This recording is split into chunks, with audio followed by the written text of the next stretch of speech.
Just what I was going to say here. I'm Michael Bell. Don't believe this guy to my left. Michael Bell, I'm here. I'm Doug Stone. Hi. And last time I checked, I was still Michael McConnohie, but that's up for debate.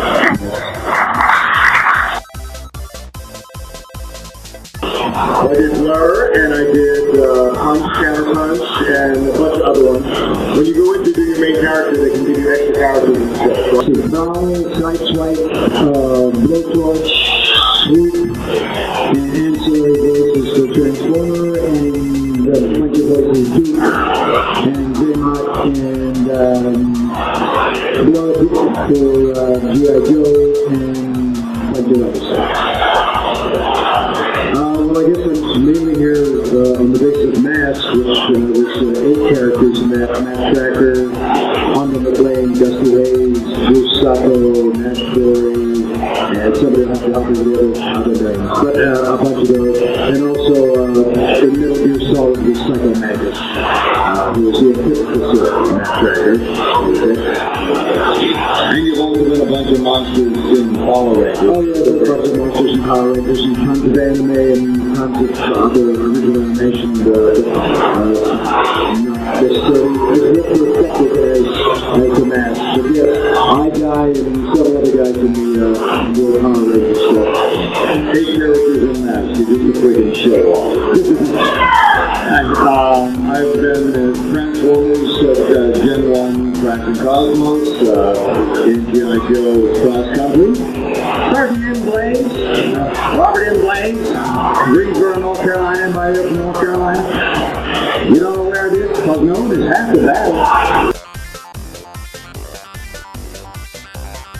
I don't remember those guys. When we recorded in one big room, and we knew we were covered in buttered rice. It was very exciting. They used to latch in a particular character with Alan doing seed spray. That was the whole thing, except he didn't do that.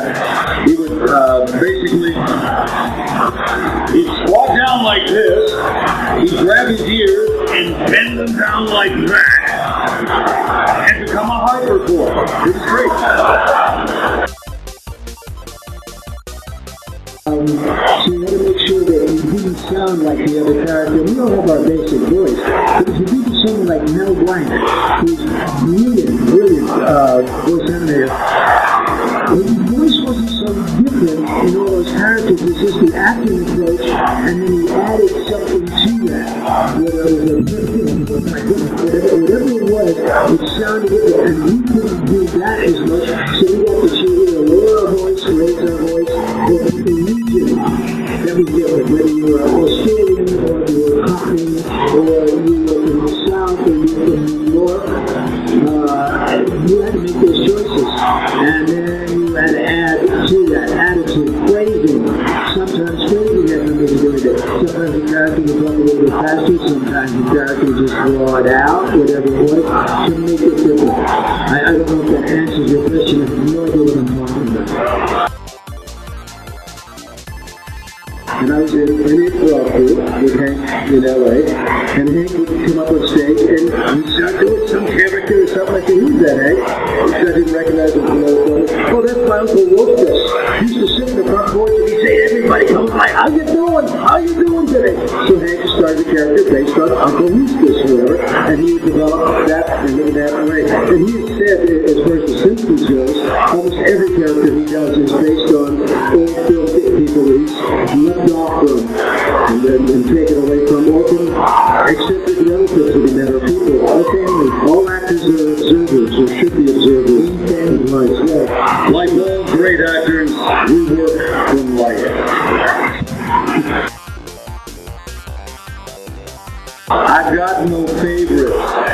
All of my children, I love them. I love them very, very much in different ways.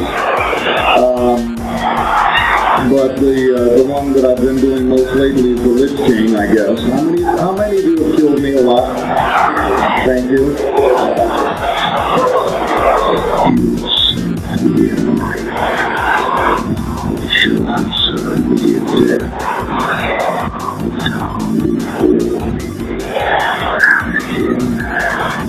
life is mine.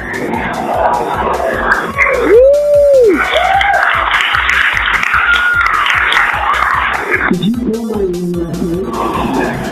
Yeah, but you kept saying no.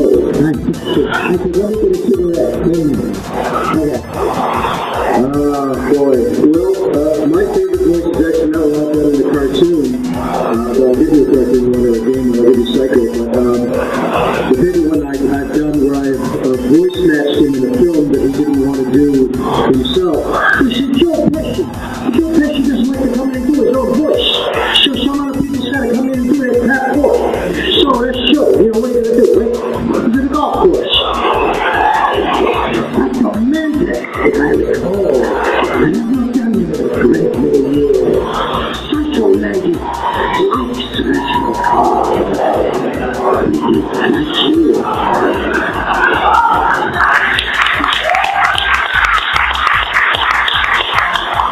I think I might have all of the characters I played. Probably because he's so vulnerable, Chaz in Rugrats is such a vulnerable character.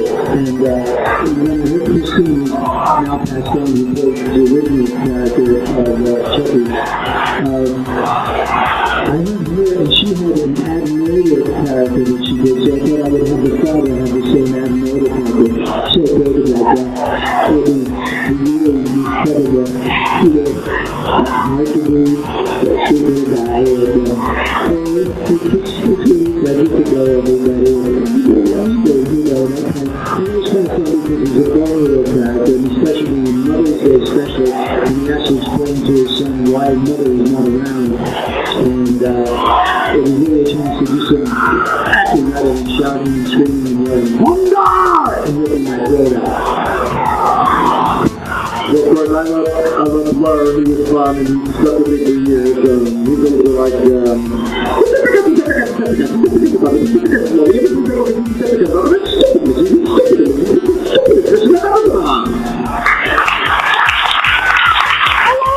of course, the characters that played wasn't just the voice, it was me. The Michael McConnohie man was a very good character to me. I did 125 commercials that ran 37 countries, so they were fun, and he was like, Michael McConnohie man, what you think is the Michael McConnohie all remember, it doesn't say Michael McConnohie is not the real name.